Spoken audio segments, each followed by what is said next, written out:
January 1944. A bitter wind swept across the plains of Mississippi. Rows of gray-uniformed German soldiers shuffled along gravel paths, their eyes wide with a mixture of suspicion and exhaustion. From the kitchens came the warm, intoxicating scent of freshly baked bread. Steam rose from metal pots of butter, and dark, rich coffee steamed in enormous kettles. The prisoners paused, hesitant. One reached for a slice of bread, broke it, and brought it to his lips. It was soft, warm. Butter melted instantly. Another sipped the coffee and froze, the bitter-sweet warmth unlike anything rationed back home. Murmurs spread through the line. Some laughed nervously.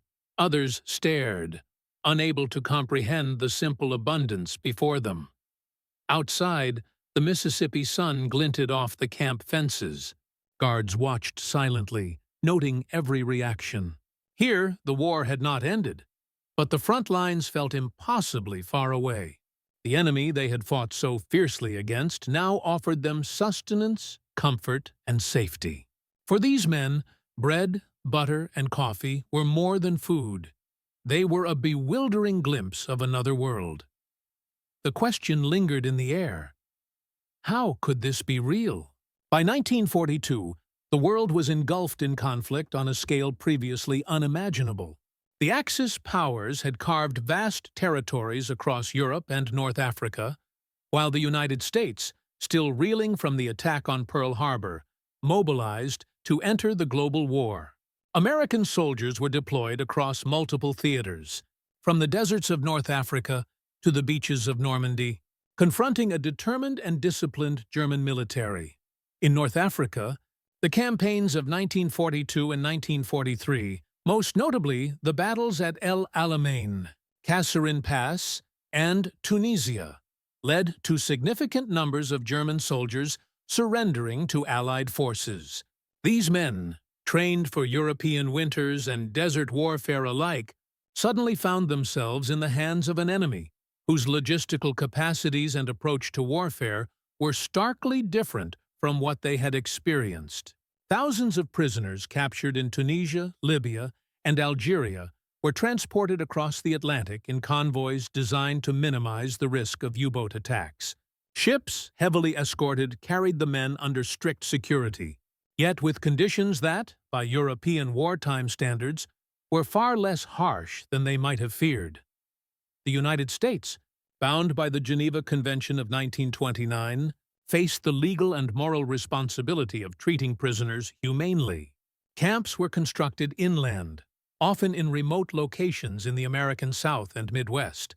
By late 1943, sprawling facilities like Camp Clinton in Mississippi, Camp Shelby in Tennessee, and Camp Papago Park in Arizona housed tens of thousands of POWs.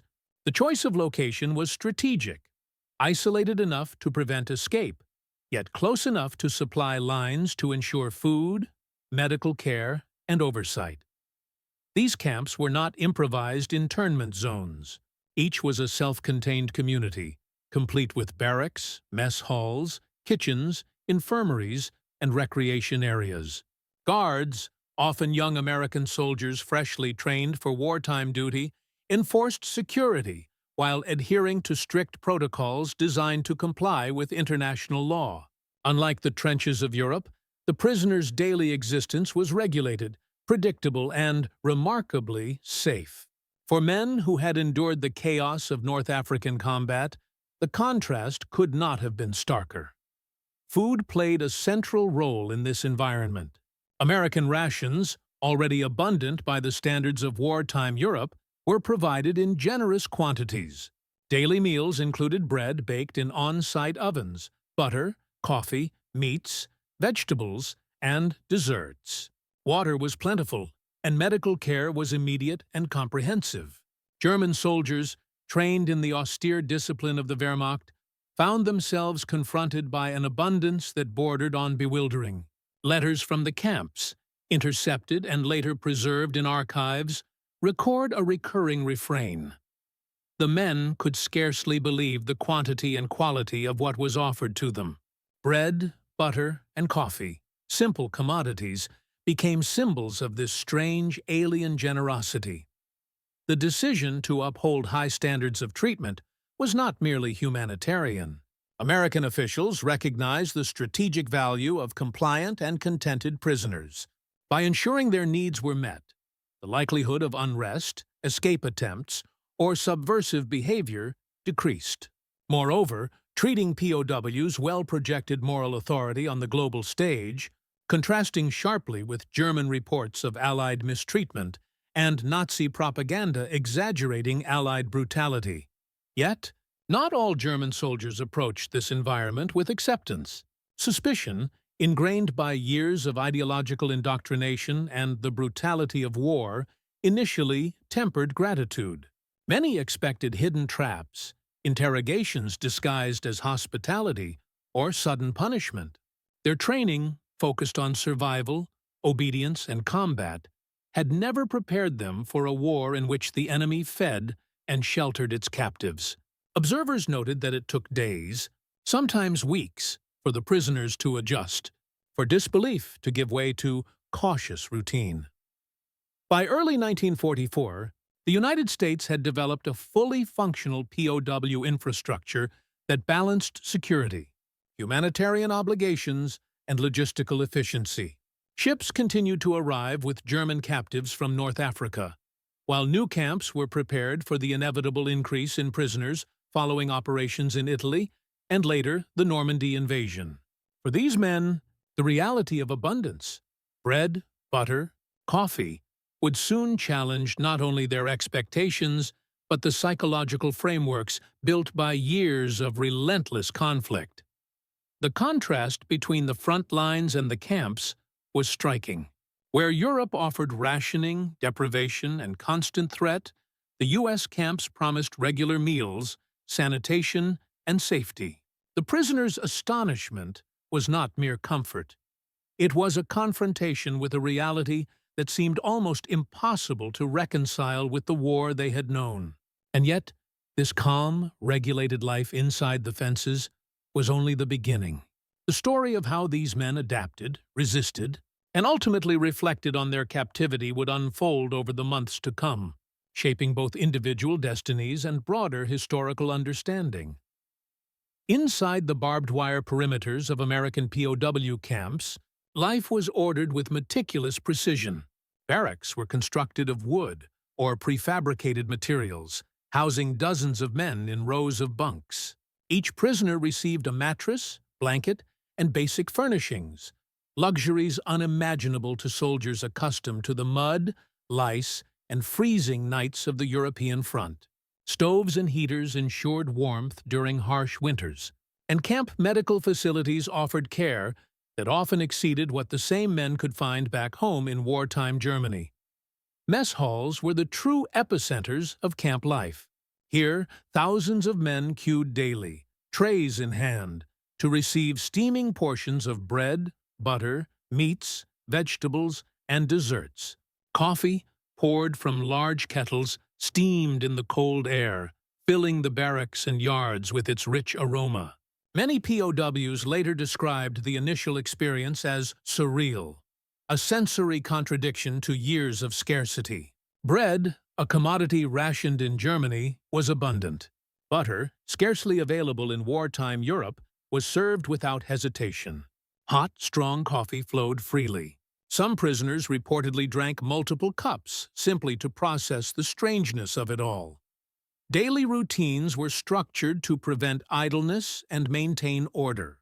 Roll calls, work assignments, educational programs, and recreational activities filled the day. Prisoners labored in camp maintenance, farm work, or construction projects, but the labor was regulated, safe, and never punitive. Camps offered libraries, classrooms, and theaters, enabling POWs to study languages, craft, or attend lectures.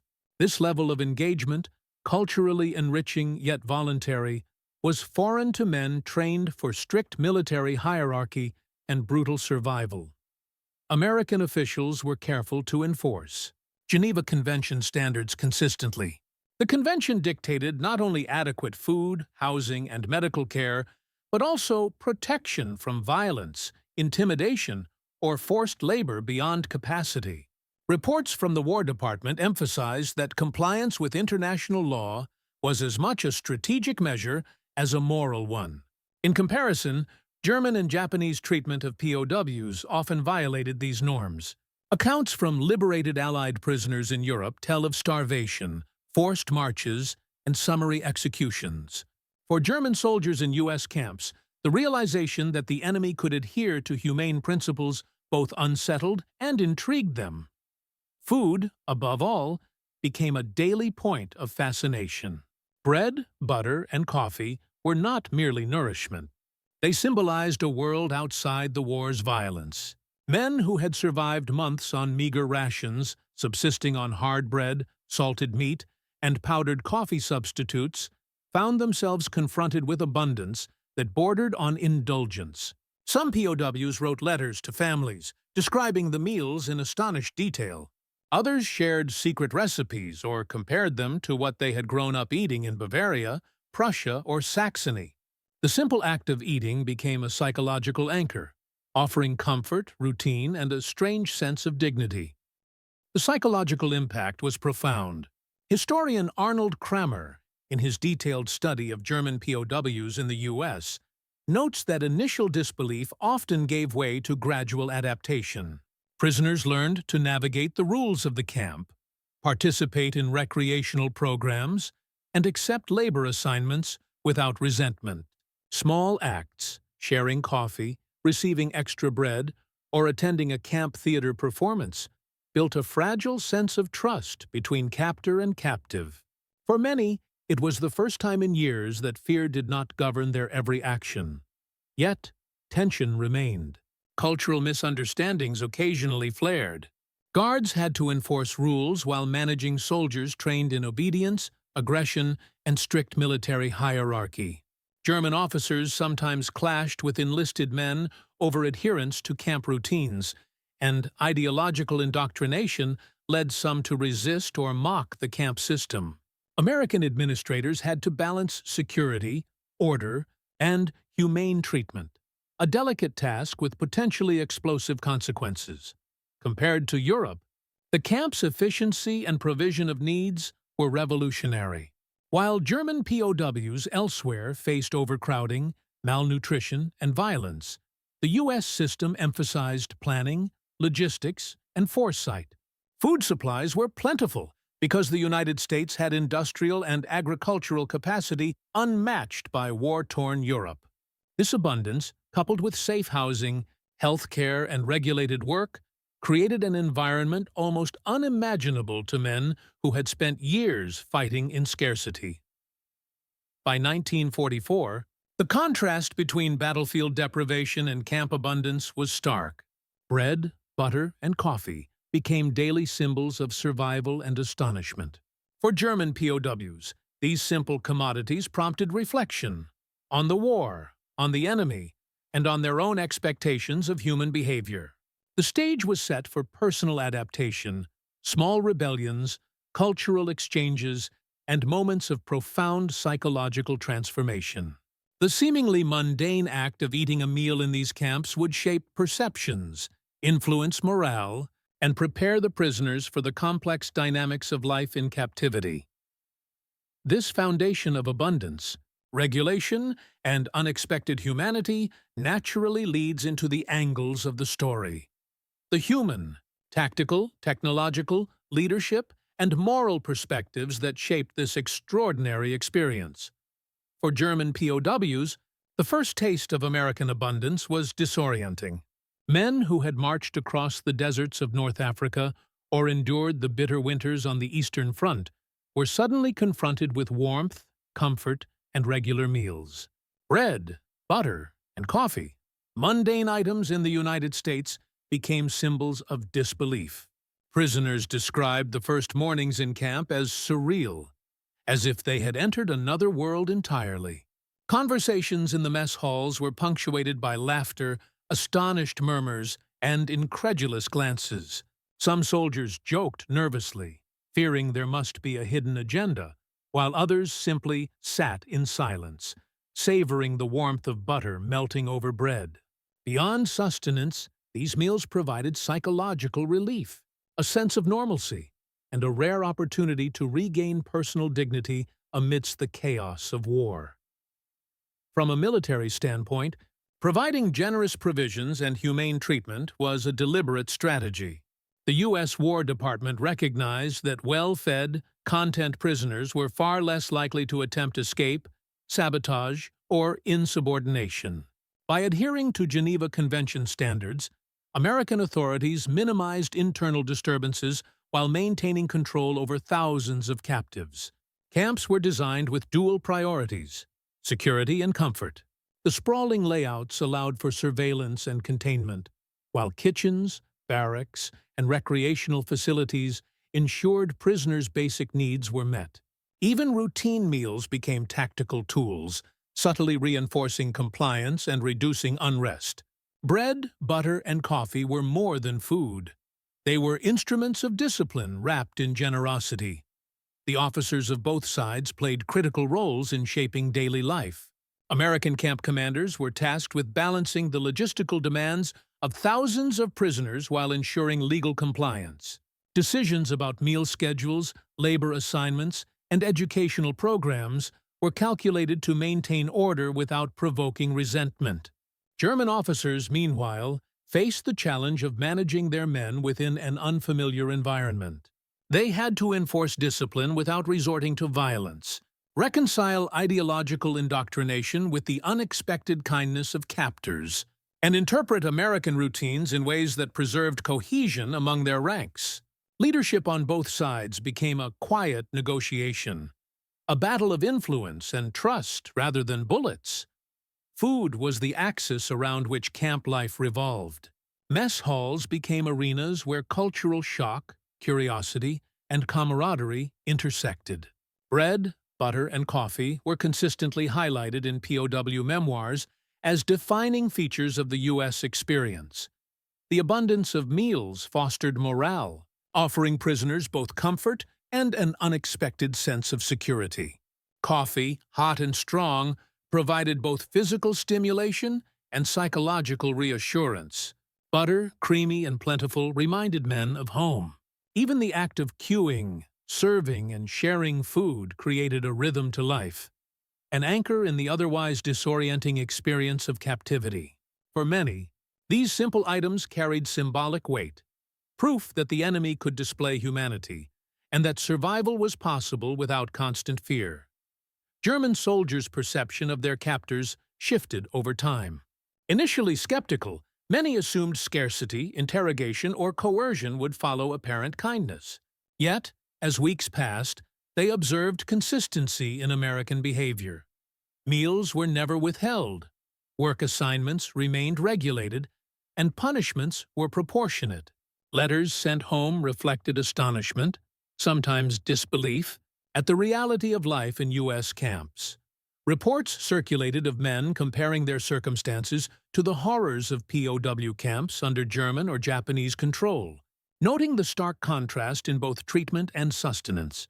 Bread, butter, and coffee became benchmarks, tangible evidence that humane conduct and military necessity could coexist. Beyond logistics and leadership, the abundance offered prisoners an ethical paradox. Soldiers indoctrinated to believe the enemy was ruthless now experienced empathy and structure. This fostered cognitive dissonance. Could captors truly be humane in wartime? Could survival not require cruelty? POW psychologists observed that men gradually reconciled these contradictions, often channeling energy into education, recreation, or artistic pursuits within the camp. Bread and butter, coffee and conversation became more than material comforts. They were catalysts for mental restoration, moments of reflection and small moral reckonings. These angles, human, tactical, leadership, food and morale, enemy perception, and psychological, establish the multidimensional significance of the POW experience. They demonstrate that life in American camps was far more than a temporary reprieve. It was a complex interplay of strategy, empathy, adaptation, and culture. The scale of food production and distribution in U.S. POW camps was unprecedented. Kitchens operated like industrial factories, capable of feeding thousands with precision and consistency. Large ovens baked hundreds of loaves of bread at a time. Butter, often sourced from nearby farms, was portioned carefully yet abundantly. Coffee, a rarity for many prisoners in Europe, was brewed in enormous quantities, its aroma filling barracks and courtyards alike. Supply chains extended from civilian farms and railroads, demonstrating the industrial and agricultural might of the United States. These logistical achievements were not trivial. They reflected planning, efficiency, and foresight, ensuring that POWs were fed daily without interruption. For German soldiers, the sheer organization and reliability of this system were astonishing, especially when compared to the ration shortages and chaotic logistics of their own armies. The humane treatment of POWs had implications far beyond the camp fences. By adhering to the Geneva Convention, the United States positioned itself as a moral authority in wartime. Propaganda was an undercurrent on both sides. German authorities often exaggerated American generosity, while Allied media highlighted humane treatment to contrast with Axis brutality. Political calculations intertwined with ethics. Treating prisoners well reduced the likelihood of retribution against American POWs held in Europe, reinforced domestic support for the war effort, and projected legitimacy in international diplomacy. Bread, butter, and coffee thus carried symbolic weight, representing not just sustenance, but the ideals of law, decency, and strategic prudence. Beyond survival, the abundance of food enabled cultural and recreational engagement. Mess halls were venues for conversation, card games, and storytelling, often centering on the unusual availability of meals. Cooking became a social and creative activity. Prisoners experimented with recipes, compared dishes to those from home, and even organized communal meals for celebrations or holidays. Recreation and education flourished in parallel with nourishment. Libraries, classrooms, and theaters allowed POWs to study languages, crafts, and music, reinforcing morale while maintaining order. In this environment, bread, butter, and coffee were not merely physical sustenance. They anchored routines, facilitated social bonds, and fostered a sense of normalcy amidst captivity. Psychologically, the abundance catalyzed both relief and internal conflict. Soldiers accustomed to scarcity had to confront a reality in which survival did not require hardship, vigilance, or deprivation. Early disbelief gave way to cautious acceptance, then to adaptation. POWs began to engage with the camp system constructively, attending classes, participating in sports, or volunteering for light work.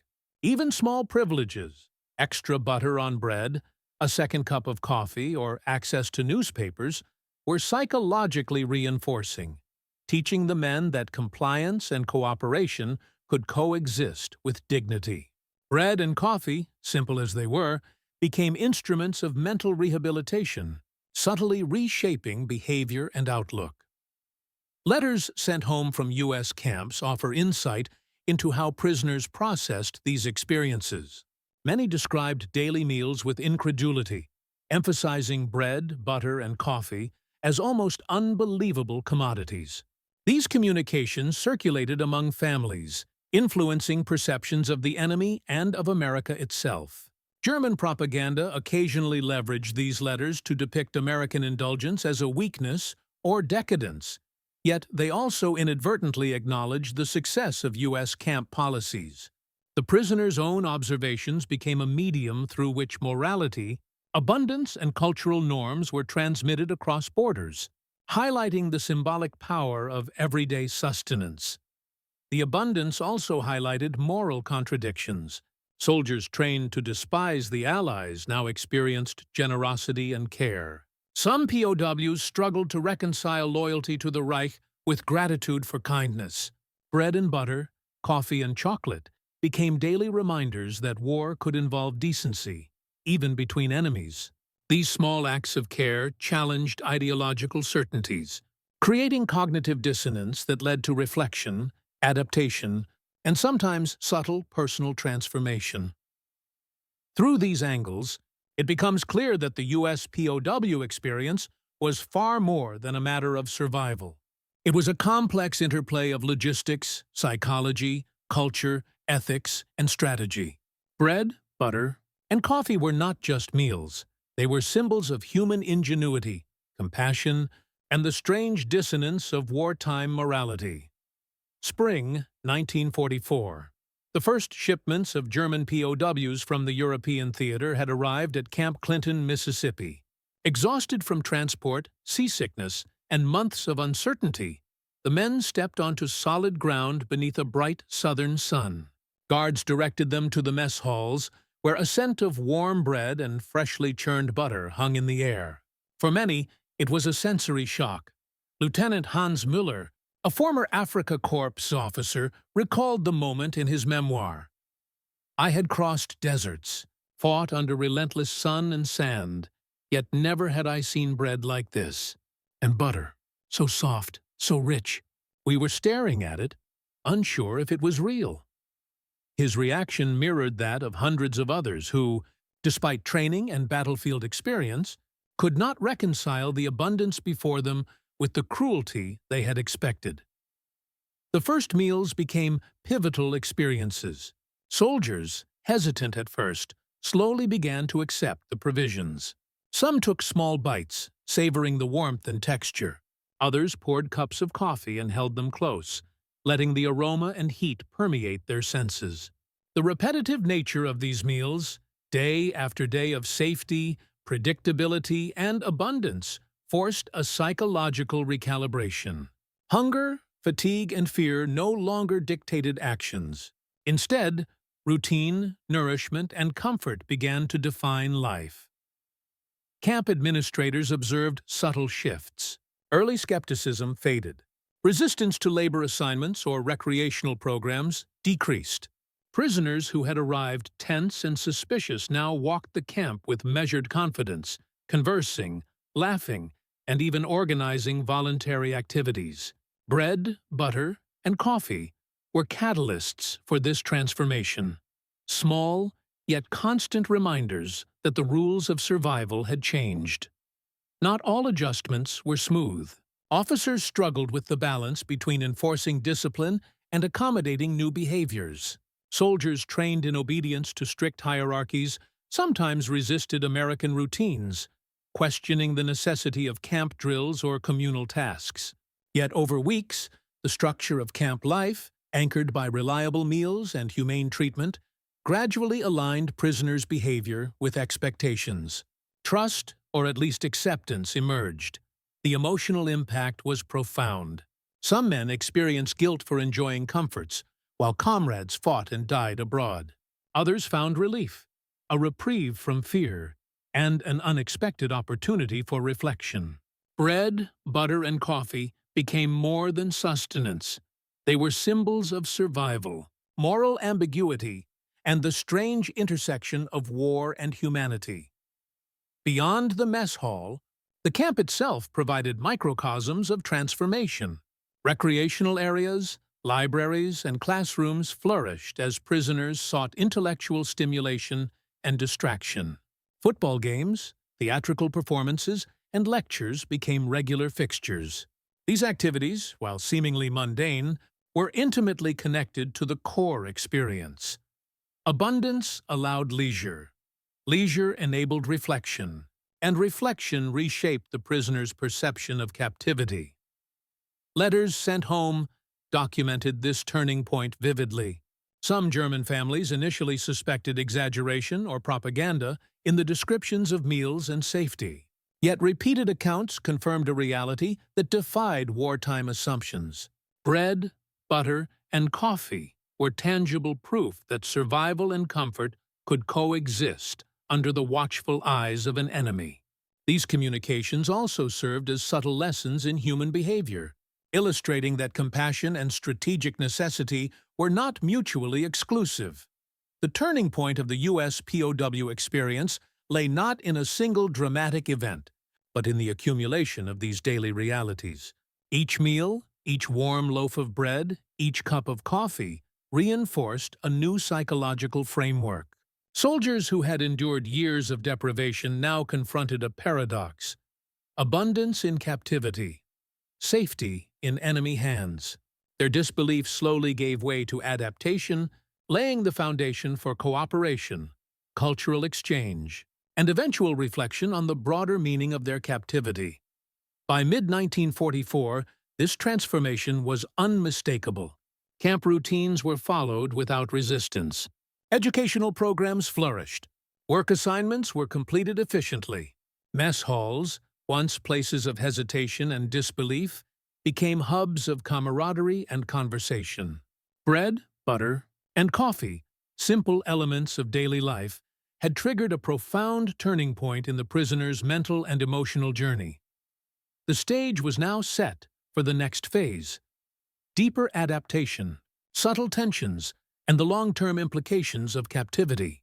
Prisoners had crossed the threshold from suspicion to acceptance, from fear to cautious engagement. Yet this was only the beginning of a larger story that would unfold in the second half of the climax, where the full consequences of these transformations became evident. Summer 1944. The rhythms of camp life had become predictable, yet still charged with subtle tension. German POWs had begun to navigate this strange environment with a mix of curiosity, discipline, and skepticism.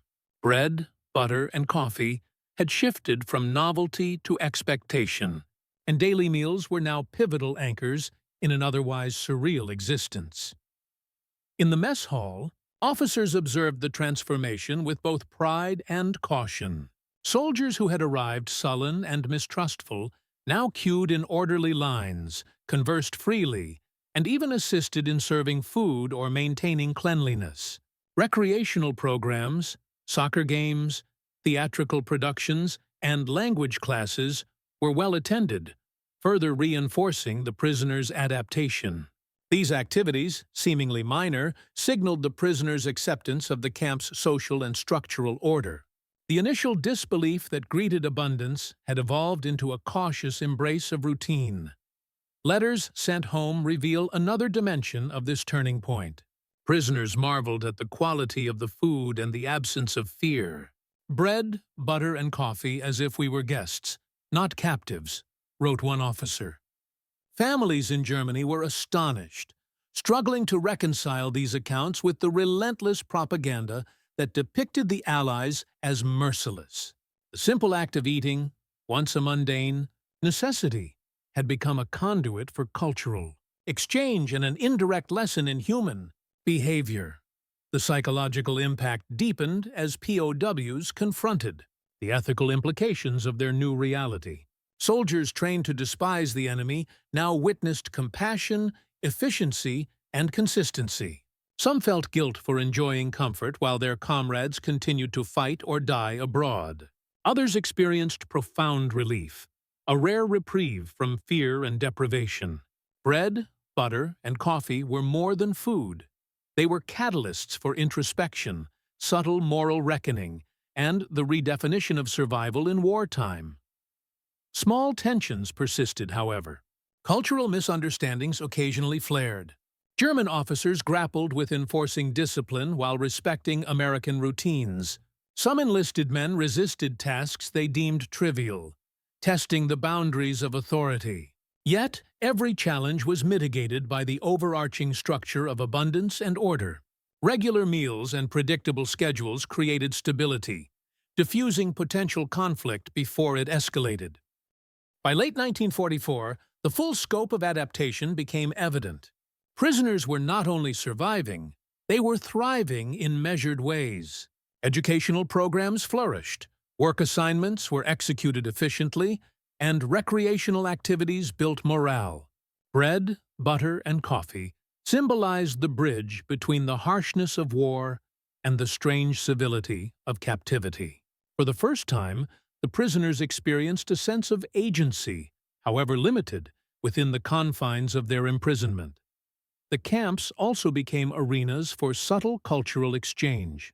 Conversations over coffee, shared meals, and communal activities allowed prisoners and guards to observe one another's behaviors, habits, and beliefs. POWs discovered aspects of American life previously unimaginable. Efficiency in logistics, consistency in governance, and a commitment to law and ethics even amid war. These interactions, framed by daily routines and the predictability of nourishment, left an indelible mark on both sides. Escape attempts, while rare, became increasingly symbolic rather than practical. Men who might have risked peril in harsher conditions now faced a paradox. The risks of leaving a place of safety and abundance often outweighed the potential benefits. Bread, butter, and coffee had become psychological anchors, reinforcing the value of survival over escape. By the end of 1944, the turning point was clear. German POWs had undergone a profound transformation. Disbelief had yielded adaptation. Skepticism had softened into cautious trust, and basic sustenance had evolved into a complex symbol of safety, morality, and human decency. The camps, initially alien and intimidating, had become structured worlds in which prisoners could exercise limited autonomy, engage in intellectual pursuits, and reconcile with the contradictions of wartime morality. This stage of adaptation, cultural exchange, and psychological recalibration naturally leads into the aftermath, where the consequences of this unique POW experience, both immediate and long-term, begin to unfold. By early 1945, the American POW camps had become stable, orderly microcosms of life that stood in stark contrast to the battlefields of Europe. German soldiers had settled into routines dictated by mess halls, barracks, work assignments, and recreational programs. Bread, butter, and coffee were no longer novelties, but central pillars of daily existence. The abundance, predictability, and safety had reshaped behavior, morale, and outlook. Reports from camp administrators indicate a remarkable decline in disciplinary issues compared to European experiences. Escapes were rare, complaints minimal, and cooperation with camp authorities steadily increased. POWs engaged in voluntary labor, educational courses, and recreational activities, demonstrating a shift from initial skepticism to active participation in the camp community.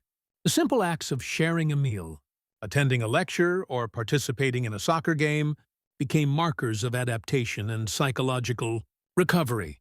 The U.S. government closely monitored both the well-being of prisoners and the political implications of their treatment. Officials understood that humane care would reflect positively on America internationally while encouraging reciprocal treatment of U.S. POWs held in Axis territories. Bread, butter, and coffee, while modest in themselves, were instrumental in this strategy, serving as daily affirmations of consistency, fairness, and humanity. Prisoner letters provide vivid evidence of the impact. Many recounted the initial disbelief at such abundance, the gradual acceptance of structured routines, and the relief of living in safety. Some wrote of comparing American meals to those of home, describing butter that melted effortlessly over bread and coffee stronger and richer than anything they had known. These accounts were often shared within the prisoner population, reinforcing morale and establishing informal social networks centered on shared experiences of abundance and adaptation. The camp's impact extended beyond the immediate prisoner population. Local American communities often interacted with POWs through supervised labor, recreational events, or cultural exchanges. Villagers and townspeople observed the disciplined, humane treatment of captives, sometimes challenging preconceptions about the enemy. In some cases, small acts of kindness, letters, food contributions, or recreational outings further humanized the prisoners, fostering mutual respect despite the backdrop of global conflict. Meanwhile, the psychological effects on prisoners were profound. Soldiers accustomed to deprivation, fear, and constant threat now encountered a reality where safety and abundance coexisted under enemy supervision. Bread, butter, and coffee became symbols not just of sustenance, but of trust and stability. POWs learned to reconcile their preconceptions of the enemy with lived experience, often leading to internal reflection, subtle shifts in ideology, and a recognition of the complexities of human behavior even amid war. Culturally, the camps served as incubators for intellectual and artistic pursuits. Libraries, classrooms, and recreational spaces allowed prisoners to study, practice crafts, and engage in discussion. Camp theaters hosted performances and lectures, providing mental stimulation and communal cohesion. These activities were enabled by the predictability and abundance of daily life. Without regular meals and safe living conditions, such programs would have been impossible. In this way, bread, butter, and coffee were foundational to both the physical and cultural nourishment of the prisoners. In the broader strategic context, the humane treatment of German POWs reinforced U.S. credibility and moral authority. Reports sent to the War Department highlighted not only compliance with Geneva Convention standards, but also the positive outcomes of such treatment. Prisoners adapted quickly, morale stabilized, and incidents of unrest remained minimal. The effectiveness of this approach demonstrated that combining security with generosity could achieve both ethical and practical objectives, setting a precedent for POW management in future conflicts. The immediate aftermath of the U.S. POW system revealed a rare intersection of military necessity, human decency, and psychological transformation. Soldiers who had entered with suspicion and fear now experienced a structured environment that nurtured both body and mind. Bread, butter, and coffee had become more than food. They were instruments of adaptation, trust, and moral reflection. This foundation naturally leads into the second part of the aftermath, where the long-term consequences of this captivity, repatriation, historical perception, and enduring psychological impact come into focus. As 1945 progressed and the European theater of war drew to a close, the future of German POWs in the United States shifted toward repatriation. Soldiers who had arrived in 1943 and 1944 now faced the prospect of returning to a Germany ravaged by bombings, occupation, and food shortages. The contrast between life in American camps and the devastation awaiting them at home was stark. Bread, butter, and coffee, once symbols of disbelief, had become markers of stability they feared would vanish upon their return. Repatriation was meticulously planned. The War Department coordinated transportation via ships, ensuring the safe passage of thousands back to Europe. Before departure, camp officials conducted health inspections, distributed final provisions, and facilitated documentation of camp experiences. Many POWs expressed gratitude for the humane treatment they had received, some even forming lasting bonds with guards or fellow prisoners. Letters preserved in archives describe the bittersweet emotions of leaving a place where simple commodities, bread, butter, coffee, had become lifelines and symbols of human decency. The psychological legacy of captivity was significant. Prisoners who had endured constant fear and deprivation now carried memories of abundance, security, and structured life under enemy supervision. This experience influenced their post-war perspectives, fostering nuanced views of the Allies and challenging simplistic notions of enemy behavior.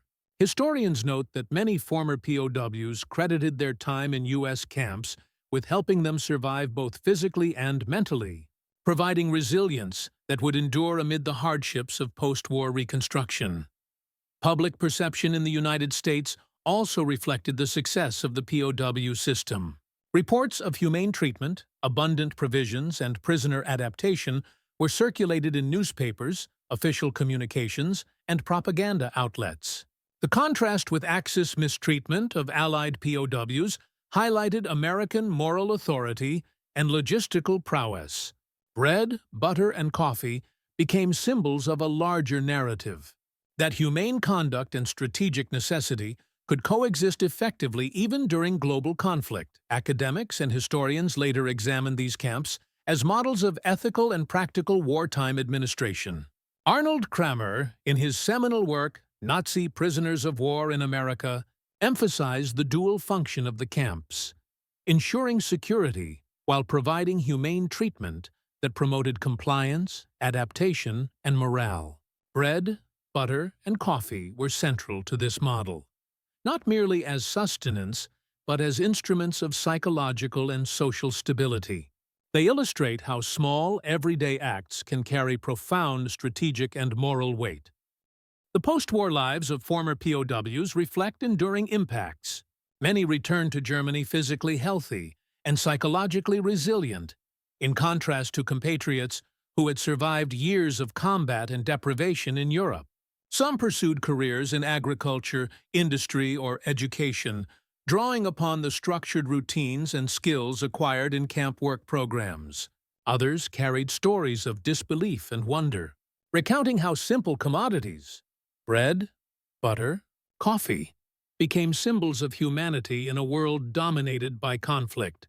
Even decades later, memoirs, interviews, and documentaries revisiting U.S. POW camps highlight the centrality of these daily provisions.